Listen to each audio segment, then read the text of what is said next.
सारी जिंदगी इंसान बस एक ही दौड़ में लगा रहता है। बैंक बैलेंस बढ़ाना है, प्रॉपर्टी बनानी है ताकि बच्चे सेटल हो जाएं। कमाल है ना। हम उस दौलत के लिए मेहनत करते हैं जो हमारे मरने के बाद हमारे ही बच्चों के दरमियान झगड़े और फसाद की वजह बन जाती है।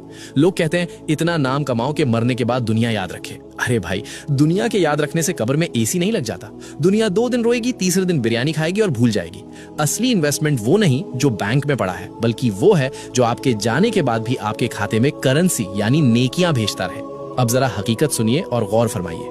इस्लाम में इसे कहते हैं सदकाए जारिया, यानी वो नेकी जिसका सवाब इंसान के इंतकाल के बाद भी रुकता नहीं बल्कि कयामत तक जारी रहता है। सही मुस्लिम की हदीस 1631 गवाह है कि मरने के बाद इंसान के अमाल का सिलसिला खत्म हो जाता है सिवाय 3 चीजों के, जिनमें से एक है वो नेकी जिसका नफा यानी बेनिफिट लोगों को पहुंचता रहे। तो अगर आप चाहते हैं कि कब्र की तन्हाई में भी आपका रिवॉर्ड सिस्टम चालू रहे तो ये 6 काम आज ही नोट कर लें।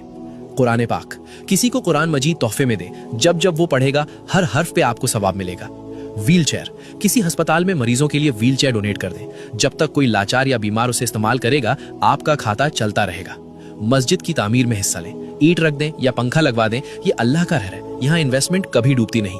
पानी का इंतजाम, कोई कुआं खुदवा दें, बोरवेल लगवाएं या किसी पब्लिक जगह पे वाटर कूलर रख दें। जब भी कोई इंसान, परिंदा या जानवर अपनी प्यास बुझाएगा आपकी रूह को ठंडक मिलेगी।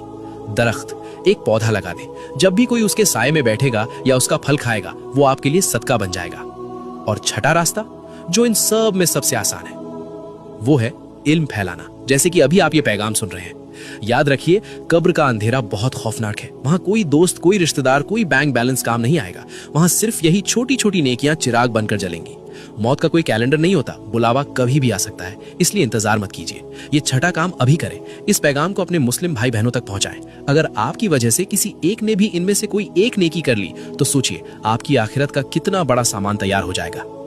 आज आपने अपनी आखिरत के लिए क्या भेजा? कमेंट में अल्हम्दुलिल्लाह लिखें और शेयर जरूर करें।